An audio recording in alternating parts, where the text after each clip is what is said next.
Olá, povo lindo, tudo bem?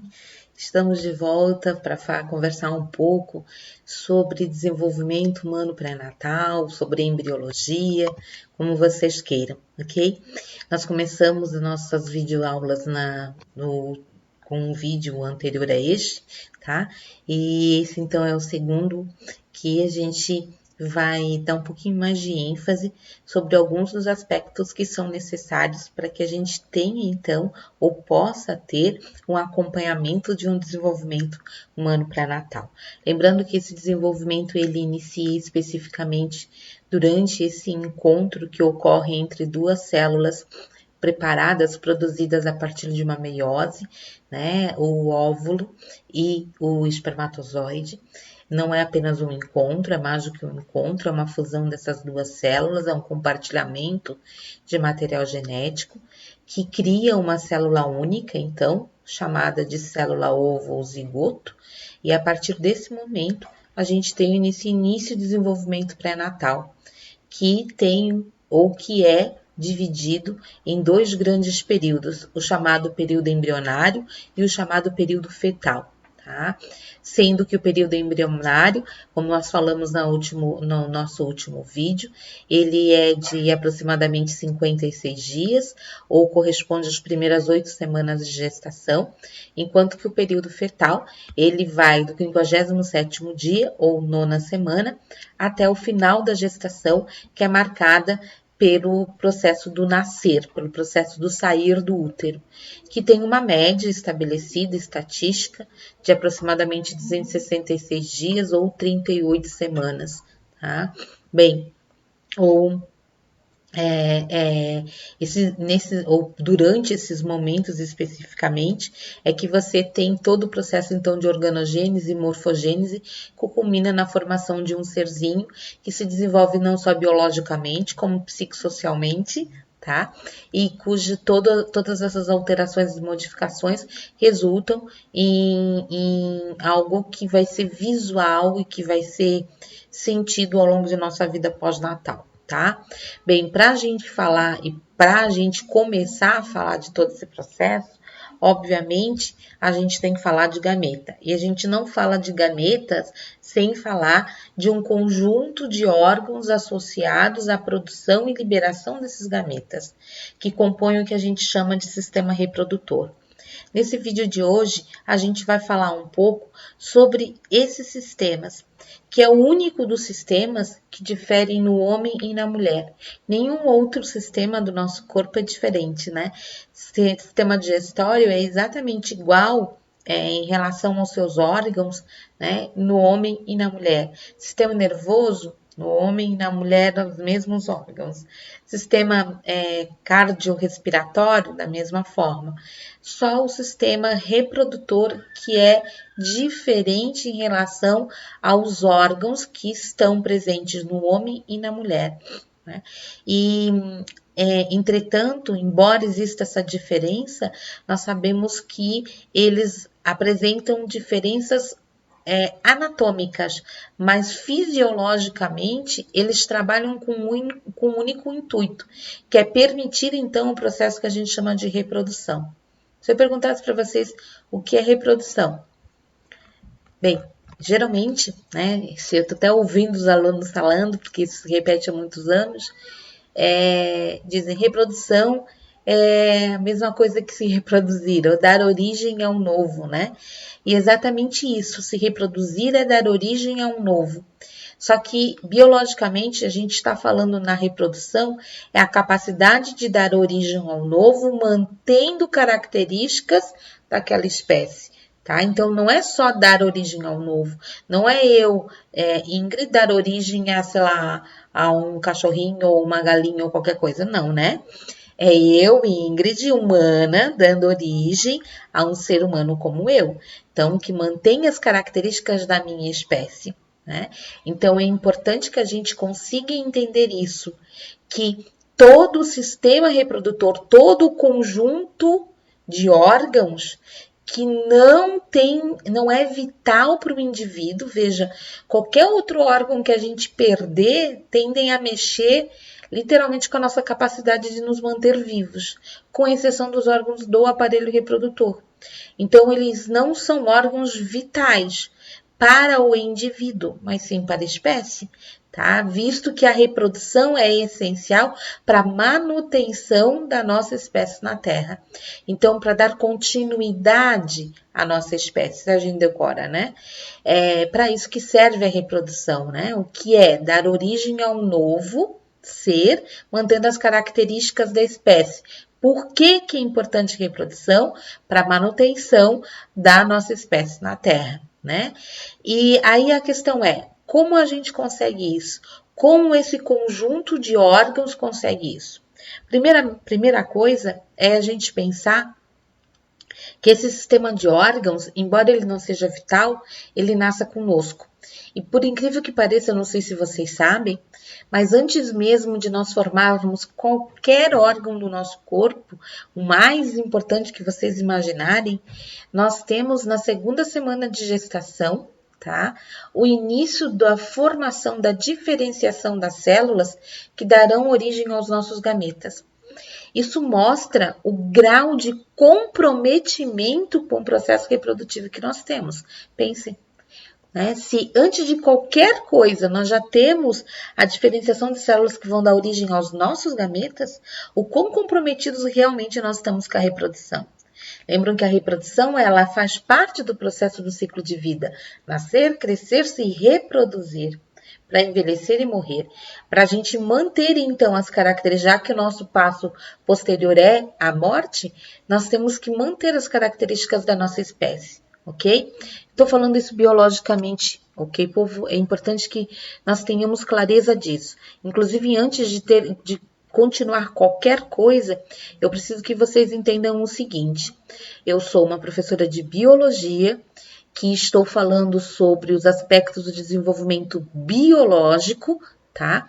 E que estão culminados, ou estão associados a uma série de conhecimentos de outros animais. Antes de nós sermos humanos, nós somos animais. Nós somos mamíferos, ou seja, nós temos essa característica que a reprodução é comum a todos os seres da face da Terra, tá? Então, embora sim, nós humanos, exatamente por não ser uma questão vital, né? Nós tenhamos controle sobre o processo reprodutivo, e quando eu digo aqui que a gente é feito para reprodução, e assim, eu gostaria que vocês entendessem que eu estou falando em termos biológicos, ok? Nós somos seres biopsicossociais, mas agora, nesse momento, eu gostaria que vocês entendesse que eu estou falando do aspecto biológico exclusivamente, não vamos falar aí de aspectos sociais ou de aspectos psicológicos envolvidos no processo de reprodução em si, tá?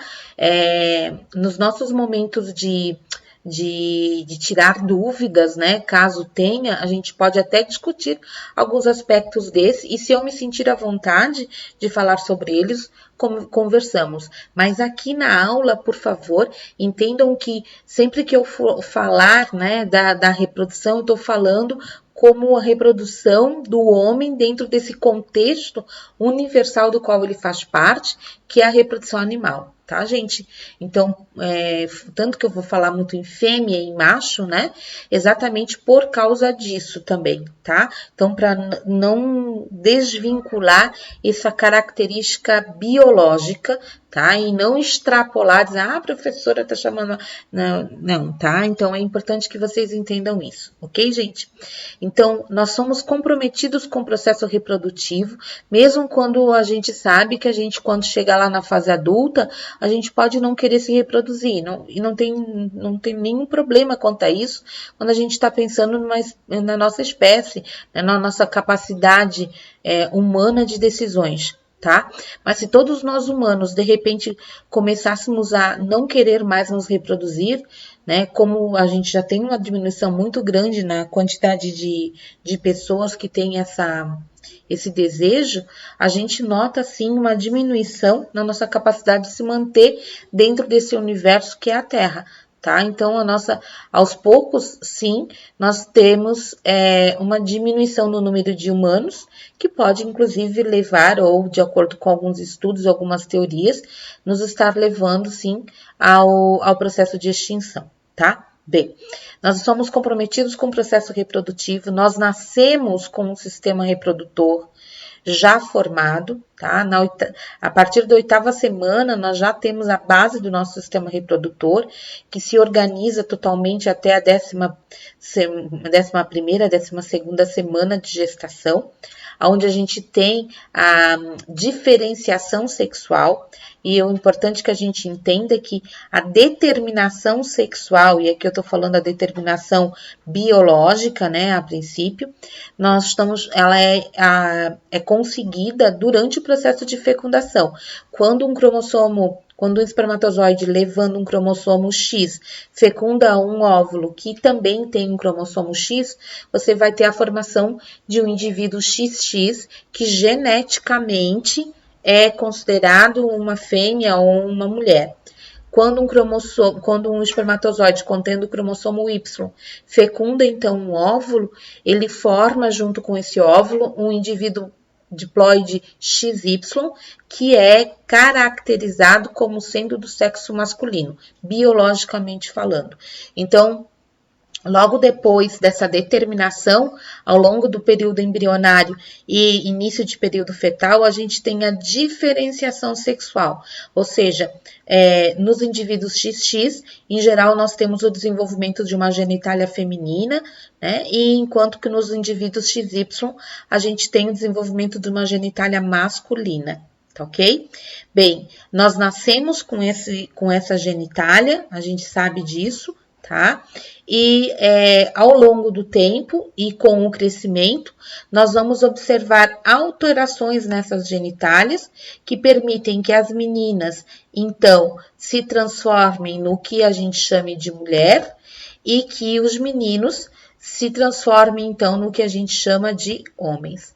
Então, todas essas alterações passíveis de serem acompanhadas e, portanto, são observadas ao longo do tempo, tá?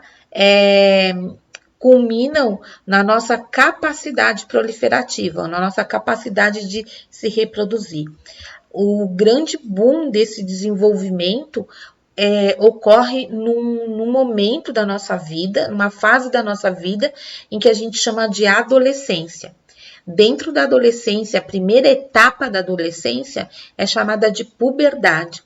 E a puberdade, ela envolve essas alterações biológicas, fisiológicas, associadas à capacidade reprodutiva. A puberdade, ela inicia geralmente de forma mais precoce nas meninas, entre 10 e 13 anos, e algumas alterações iniciam já lá pelos 8 anos de idade, tá? E os meninos geralmente apresentam esse desenvolvimento um pouquinho mais tardio. Essa puberdade, ela começa a ser observada, essas alterações mais fortes começam a ser observadas entre 12 e 14 anos. Tá? Sim, nós estamos vivendo um momento onde, infelizmente, as alterações da puberdade estão sendo cada vez mais precoces. Existe uma série de teorias associadas a essa precocidade, desde o uso indevido de alimentos, né? Utilização de disruptores endócrinos, tá? Há algumas teorias associadas à própria socialização, esse estímulo ao sexo, né, que é visualizado desde de propagandas de TV, nas músicas e comerciais e programas televisivos, tá? O que se sabe é que sim, tá havendo realmente infelizmente, no meu ponto de vista, desculpa, essa antecipação dessa puberdade. O que de fato é importante que a gente entenda é que essas alterações elas começam com formação de pelos, né, desenvolvimento de seios, alterações no padrão de gordura em homens e mulheres, de maturação muscular, tá? Alterações musculares que culminam ou que vão deixando aos poucos, então, essa criança com o corpo de um adulto, mas muito mais do que isso, e aí entra a adolescência como um termo geral, uma alteração não só de corpo, mas de comportamento, né? Uma alteração que leva ao comportamento sexual, que culmina nessa questão do desejo sexual, certo? Então, depois dessas modificações, nós temos uma marca nas meninas que está associada ao início da capacidade reprodutiva, que seria a menarca, né, que é a primeira menstruação, que ocorre geralmente após os 10 anos de idade, quando não de maneira precoce, né? E nos meninos há um evento chamado de poluição noturna, que é o que a gente chamaria a primeira ejaculação masculina.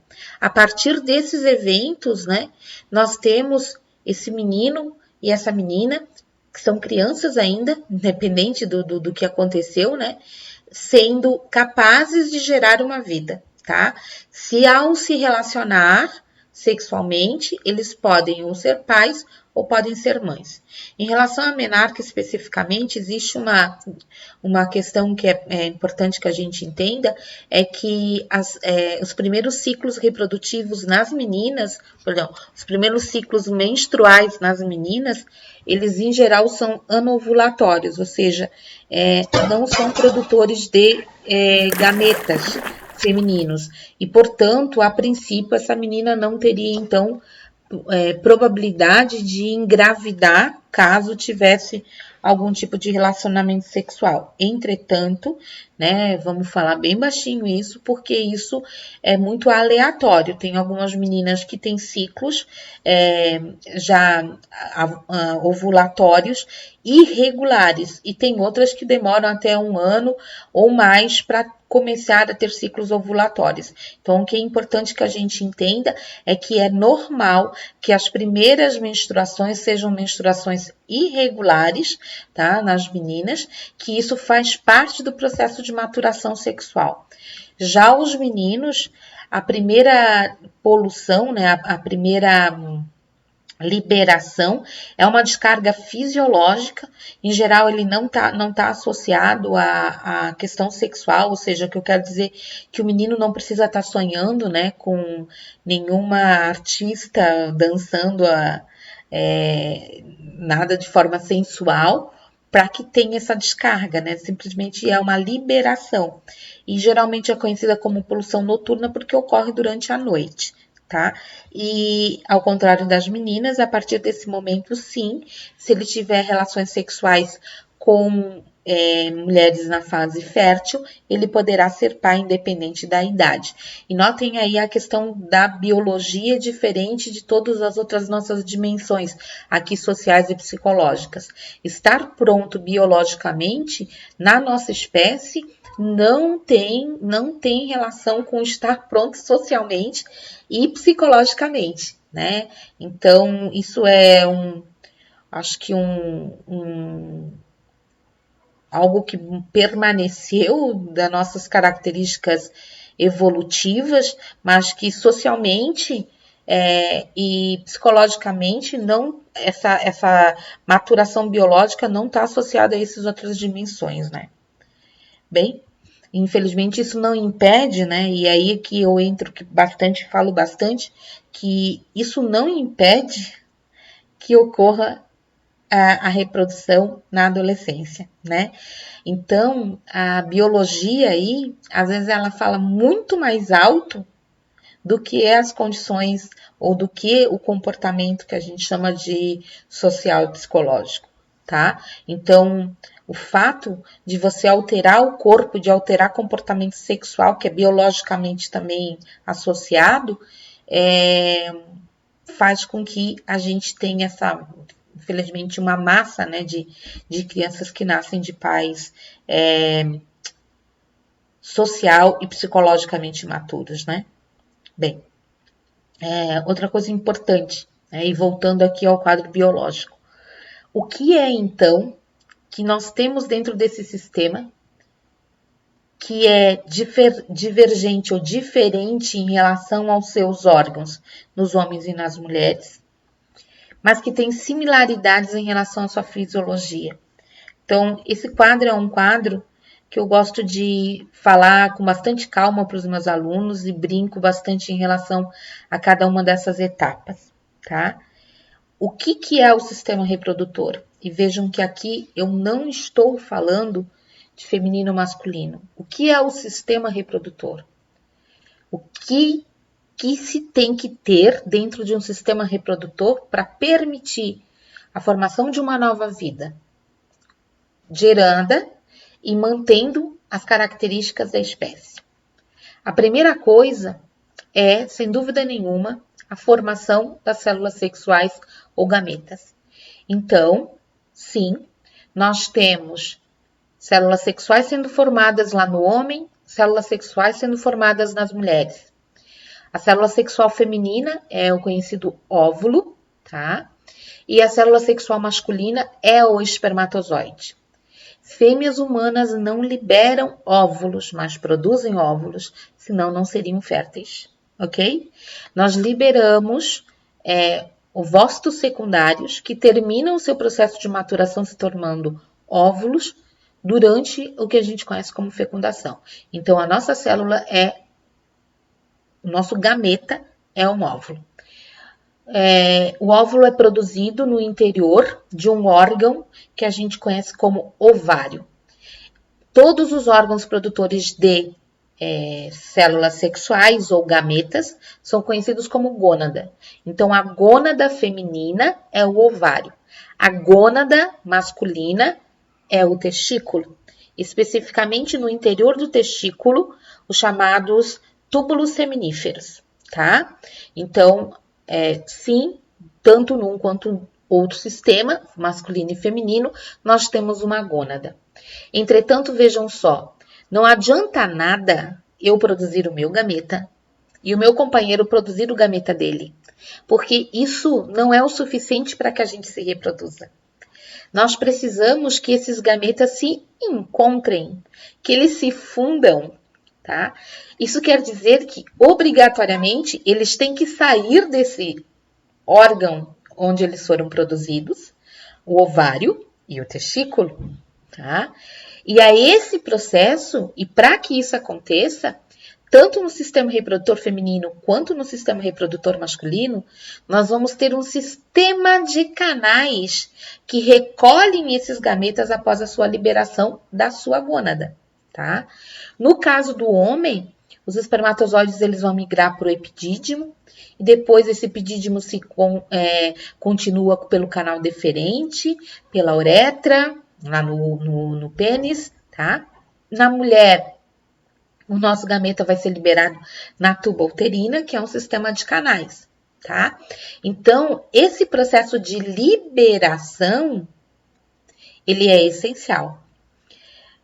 Nas mulheres, esse momento a gente chama de ovulação. Um termo errôneo, já que nós não liberamos óvulos, nós liberamos oócitos secundários. Deveria ser ovocitação ou ocitação. Até se tentou fazer isso, mas não pegou muito o termo, né? A gente usa ovulação mesmo, né?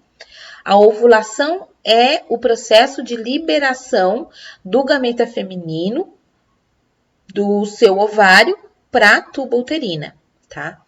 O processo de liberação do nosso espermatozoide para o epidídimo não tem um nome, mas existe um nome para o processo de liberação do gameta masculino para o exterior. Isso acontece e a gente chama de ejaculação, tá? Como eu havia comentado anteriormente, são dois processos similares, com o mesmo objetivo, liberar os gametas. Então, eu tenho um processo de liberação do gameta feminino, um processo de liberação do gameta masculino. Mas vejam só, são o mesmo objetivo, mas são completamente distintos, tá? Primeiro, vocês sabem que quando a gente fala, e eu até vou colocar aqui, que eu acho que é importante que a gente tenha noção disso, tá? Quando a gente fala em ovulação, a gente pensa em liberar o gameta feminino.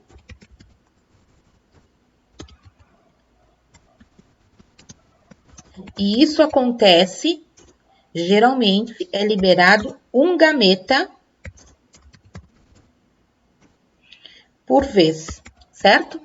Quando a gente pensa no gameta masculino, que é o espermatozoide, tá? Vocês sabem o quanto de gameta são liberados por vez?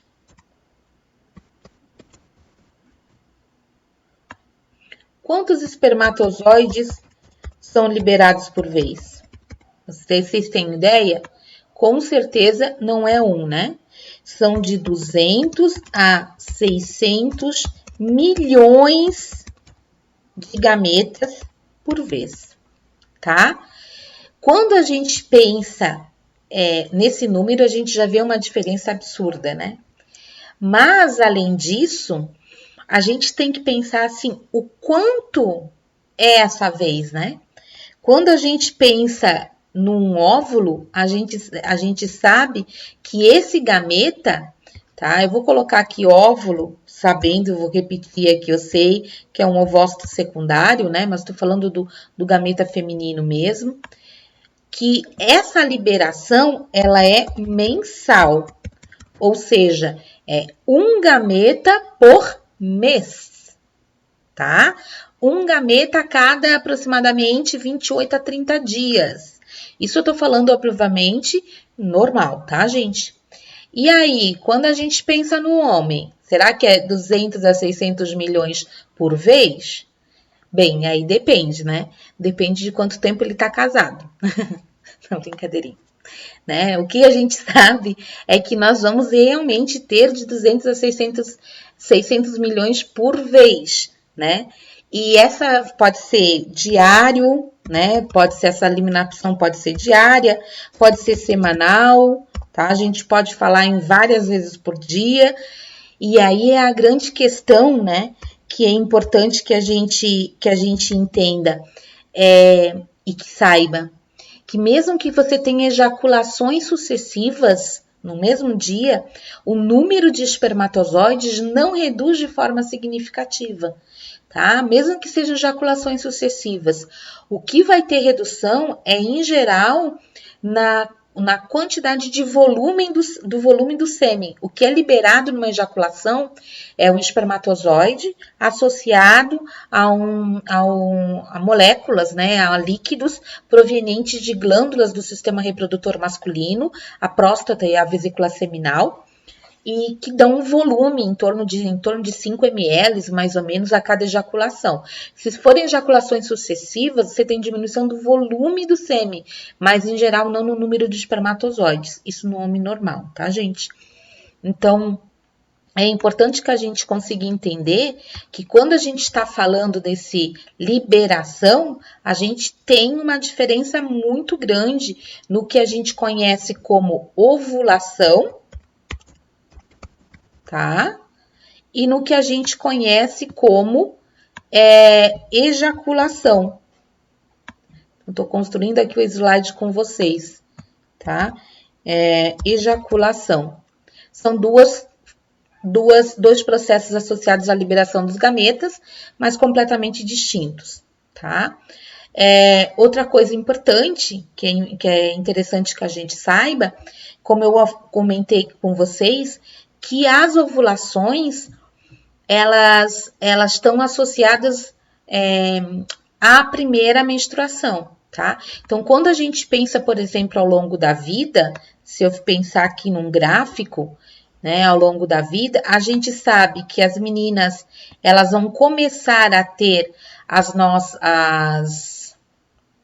a primeira menstruação, tá? Ela tem uma primeira menstruação, e a partir dessa primeira menstruação, você vai iniciar, então, a capacidade dela ovular, tá? Logo no primeiro momento, não, né? A gente sabe que nos primeiros 2 anos, geralmente 1 ano até 2 anos após a menarca para a primeira menstruação, às vezes a menina não ovula, tá? Mas depois disso, a tendência ela é ovular até chegar a uma determinada idade, aonde esse processo vai começar a diminuir até ela não ter mais capacidade de produção ou de liberação dos seus gametas também, tá? Então, essa ovulação, ela começa, tá? E depois ela tende a diminuir ao longo dos anos, tá? Até o momento que para. O processo de parada está associado ao que a gente chama de menopausa, tá? Menopausa. A menopausa é a incapacidade de a mulher liberar mais os seus gametas. Inclusive, a gente já vê isso, né? Que a mulher tem uma fertilidade limitada, né? Que antes ainda da própria menopausa, ela já tem uma diminuição brusca na sua capacidade de ovular, tá? Quando a gente pensa nesse mesmo cenário para os homens, tá? O que a gente vai conseguir observar é que ao longo do tempo e a partir do momento que ocorre a primeira ejaculação, ele se mantém assim, e isso é mantido ao longo de basicamente toda a vida. Sim, tá? Vai tendo aos poucos uma redução lá que tem a ver um pouquinho com a idade, mas essa redução ela é muito pequena comparado ao drástico que acontece quando a gente está pensando no caso das mulheres. E os homens tendem a morrer ainda com capacidade de produção de espermatozoide, tá?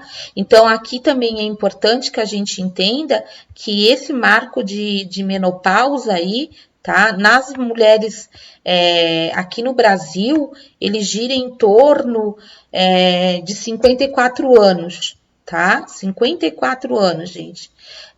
Isso quer dizer que antes disso, algumas mulheres já não são mais férteis, tá? Então é importante que a gente tenha essa noção. Não é só com 54 anos que a mulher não vai mais poder engravidar. Bem antes disso, você já tem uma redução drástica que pode estar influenciando na sua probabilidade de gravidez, tá? Os primeiros características associadas à menopausa normalmente iniciam 10 anos antes disso, tá? Ou seja, com 44 anos, a gente já está tendo uma limitação drástica. E quando é que começa a cair aqui, tá? Isso aqui acontece a partir mais ou menos dos 35 anos, tá? Então, a partir dos 35 anos, a gente já tem uma queda muito brusca no processo de capacidade de manter mensalmente as ovulações e também a questão de uma hora terminar. No caso do homem, a gente tem o início dessa queda, em geral acontece lá pelos 60 anos, tá? Em média aqui, pouco antes, mas geralmente para algumas vezes até depois, tá? De aproximadamente 60 anos é que a gente começa, tá? E a capacidade de ejaculação, ela tá muito associada à capacidade de ereção, né? De liberar o gameto com a ereção. Mas isso não quer dizer que ele não produza espermatozoides, tá? Outra coisa importante, vejam só, né? Que não adianta nada eu tá liberando o meu gameta. Ai, como se eu brinco, né? Ai, liberei. Né? Sinto. A mulher pode sentir a liberação do gameta dela? Pode. Se ela se conhecer bem, se ela conhecer bem o corpo dela, se ela não estiver utilizando nenhum mascaramento para isso, ou seja, se ela estiver ovulando, não está usando o anticoncepcional, ela pode sim sentir o momento da ovulação, tá? Sentir que eu ovulei. Tá? Ovulei agora. Não adianta eu liberar o meu gameta aqui, agora, com vocês, nesse momento, né? E o meu marido está liberando o gameta dele, não sei aonde, espero que não, obviamente, né? Mas que ele esteja liberando em outro lugar. Por quê? Isso não é o básico necessário para que aconteça a reprodução. Então, eu preciso que tenha-se realmente esse encontro, não é liberar aqui, liberar lá. Para que a gente tenha um encontro, a possibilidade de encontrar o espermatozoide com o óvulo, nós precisamos de contato físico. Estou falando de maneira normal, né, gente? A gente sabe que tem a fertilização in vitro, papapá. Tô falando das maneiras convencionais, ok? Tá? Então, nós precisamos de contato físico, eu preciso de cópula, eu preciso de sexo, eu preciso de relação sexual, né? Todo mundo tem nomes para isso, né? Mas eu preciso desse momento íntimo. E exatamente por causa disso, tanto no sistema reprodutor feminino quanto no sistema reprodutor masculino, nós temos órgãos que permitem a cópula, o coito, tá? Que é no homem o pênis e na mulher a vagina. Dois órgãos que se comunicam, que acabam sendo, como eu falo, faltou o termo agora, complementares, e que quando está acontecendo a cópula, aquele sistema de canais que vem lá do testículo, passa pelo epidídimo, vai pelo canal deferente uretra, se comunica agora com o sistema de canais do aparelho reprodutor feminino, que seria a vagina, útero e a tuba uterina onde os nossos gametas foram liberados. Então, a cópula, ela é essencial para que aconteça a reprodução, tá? Precisamos ter os órgãos copuladores. Ok, então nós produzimos os gametas, nós liberamos os gametas, nós copulamos. Mas a gente sabe que a cópula, ela não é algo assim, né? Tipo, do nada, né? Embora, assim, tenham várias questões que não estão associadas à biologia, né? Digamos assim, nós temos que ter atratores, nós temos que ser atraídos para o sexo, né? Então, nós vamos observar que o que faz essa atração são as alterações no corpo que aconteceram lá na puberdade. Então, aquela voz mais grossa que fica do homem, né? A distribuição da musculatura, tudo isso está associado a formas de tornar aquele homem mais atrativo. As modificações na silhueta da menina, o crescimento dos seios, né? O desenvolvimento do quadril, né? Das nádegas, a voz, a alteração na pele, tudo isso são atratores dentro do sexo feminino. Além do próprio cheiro, né? Que no começo é meio mais catinga do que cheiro, digamos assim, né? Mas, além do próprio cheiro modificar, né? Então, esse cheiro que é muito atrator também. Então, de novo eu digo, tá, gente? Lembrem, antes de nós sermos humanos e termos a nossa linda capacidade diferencial de sabermos e entendermos, né? Nós somos animais. E dentro do processo reprodutivo, a gente vê muito essa questão ainda animalesca. Tá? Eu sou muito não animal. Me desculpa, mas não gosto dessas coisas não. Deixa a coisa normal para ver o que acontece, tá? Então é aquela coisa, não penso. Realmente existe esse impulso, às vezes, muito maior, né, do que a gente gostaria de ter quando pensamos que a gente deveria ter controle de todas as situações, tá? Então, gente, o que eu quero voltar a dizer se eu preciso de um estímulo, tá? Esse estímulo está associado a alterações no corpo. E depois que as alterações no corpo aconteceram, aí vem um estímulo que está muito envolvido, que é a questão hormonal. Então, dentro do sistema reprodutor, o que dá o estímulo para o coito, para a relação sexual, tem a ver com produção de hormônios, tá?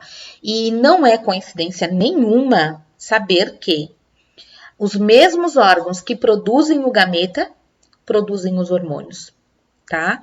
Então, quando a gente pensa no hormônio sexual masculino, tá? A gente pensa sempre em testosterona. Então, a testosterona, né? Ela é um hormônio que eu sempre digo, ver um gráfico de testosterona em homem é uma coisa muito meio sem graça, sabe?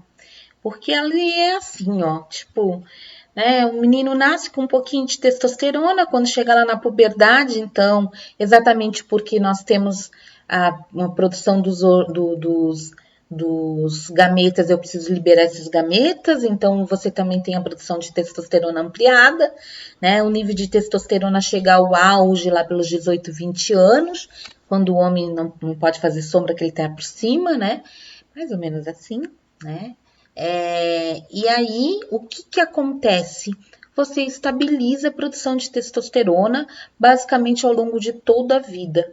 Como eu comentei, lá pelos 50, 60 anos, você pode ter uma pequena redução. E assim, gente, ó, eu até trouxe esse gráfico aqui, mas ele é mais parecido com esse gráfico do que esse aqui, tá?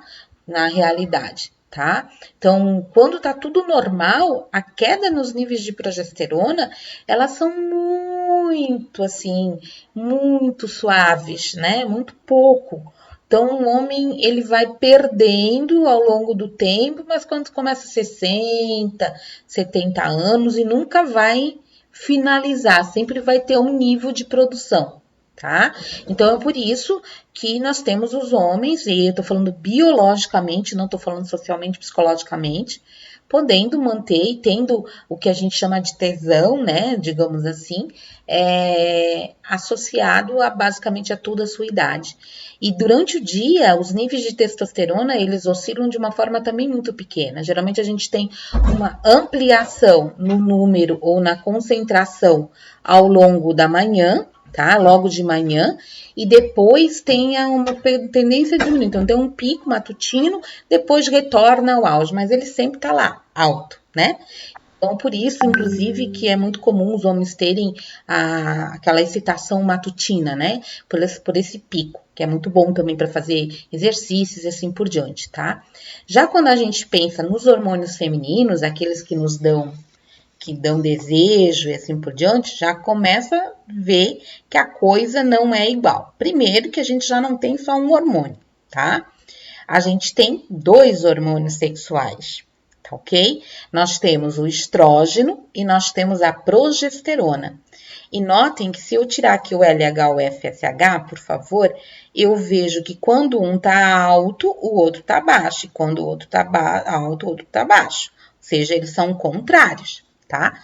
E eu preciso lembrar a vocês que, ao contrário desse gráfico que eu tô vendo ao longo da vida do homem, aqui eu tô vendo em um mês na mulher, num ciclo na mulher, tá?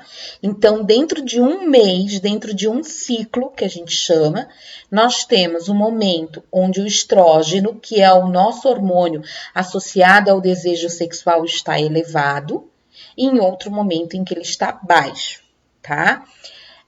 Eu sempre brinco, né, nas minhas aulas, claro que, assim, ao vivo é melhor, né, mas eu sempre brinco e digo que a gente inicia o nosso mês com uma vozinha, o nosso mês menstrual, porque o nosso mês não é o dia do mês, né, não é o dia 1º de abril ou 1º de maio, não, é o nosso mês tem a ver com as nossas menstruações, tá? Nosso primeiro dia do mês, a gente começa com uma vozinha muito baixinha, falando assim, tá?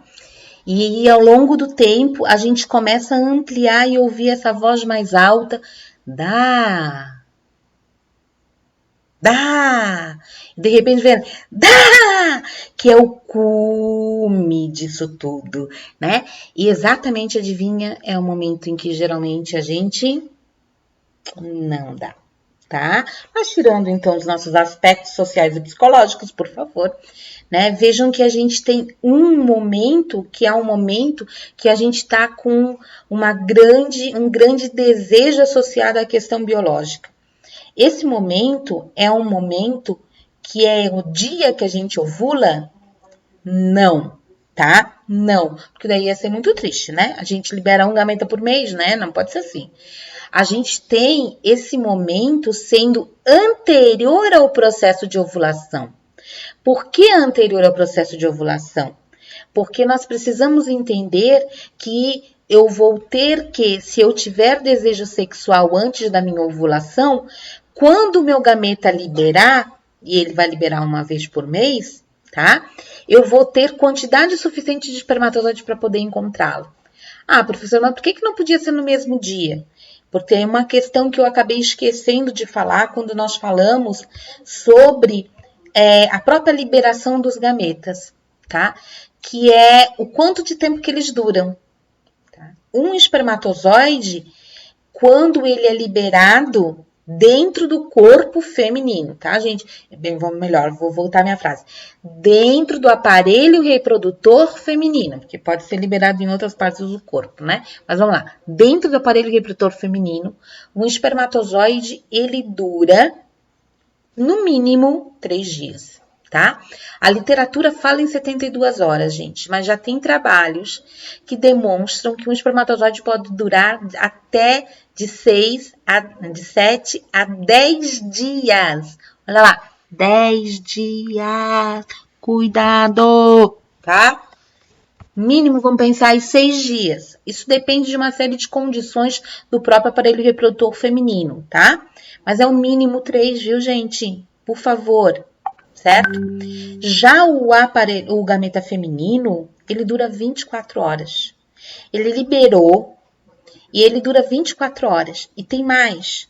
Ele só é passível de ser fecundado nas primeiras 16 horas do ciclo. E exatamente por isso a gente tem que ter desejo anterior. Porque se caso, por exemplo, eu ovular de manhã e mantiver uma relação sexual só de madrugada, mesmo que seja a princípio no mesmo dia, eu não tenho, às vezes, como engravidar, mesmo que eu transe no mesmo dia. Olha que loucura, tá? O meu gameta, depois de 16 horas, não se sabe muito bem por quê, mas acho que é porque ele é de mulher, então deve estar chato de ficar esperando, né? Pô, demorou 16 horas para chegar aqui, né? Ele não quer mais saber de espermatozoide. Ele só quer antes. Por isso a gente tem esse desejo, esse pico de desejo sexual até iniciando uma semana antes do que vai ser a tua ovulação. Isso é uma das coisas que a gente precisa se tocar, tá? Quem, para conhecer o corpo, quando tem muito desejo sexual, daquele de tu acordar e pensar, uau, é hoje, tá? Esse, pode pensar que tu estás próximo do teu momento de ovular. Não é menstruar, é ovular, tá, gente? Certo? Então, notem aqui, eu volto a esse de novo, eu tenho que ter todos esses hormônios que não só mexeram no meu corpo para me tornar atraente, tá? Como também mexem no meu comportamento ao longo dos meses, ao longo dos dias, para eu estar mais apta ou menos apta a manter relações sexuais. Vejam, eu não estou dizendo que nós humanos mantemos ou devemos manter relação sexual só quando a gente tem o desejo biológico, porque isso principalmente em nós humanos, ele exacerba tudo que a gente possa imaginar ou não, porque o comportamento sexual é o nosso dia a dia, nós transpiramos sexualidade e nós utilizamos sim o sexo como moeda, tá?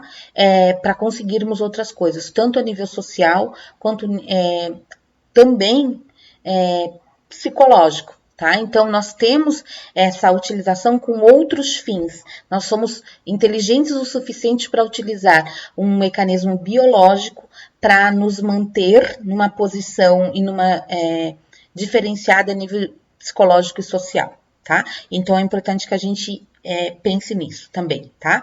Nós aqui só falaremos da parte biológica. Depois, se vocês quiserem falar alguma coisa sobre as outras, se eu me sentir à vontade e tiver dentro da minha área de conhecimento, a gente pode até discutir, mas não aqui, tá, povo? Então, voltando aqui. E por que a mulher tem 2 hormônios, né? O estrógeno, ele tem as mesmas características da testosterona. Inclusive, o estrógeno é produzido a partir da testosterona, tá? Depois a gente vai ver isso melhor. Mas nós temos 2 exatamente porque a mulher, a fêmea humana, ela tem uma outra função além da desempenhada pelo homem.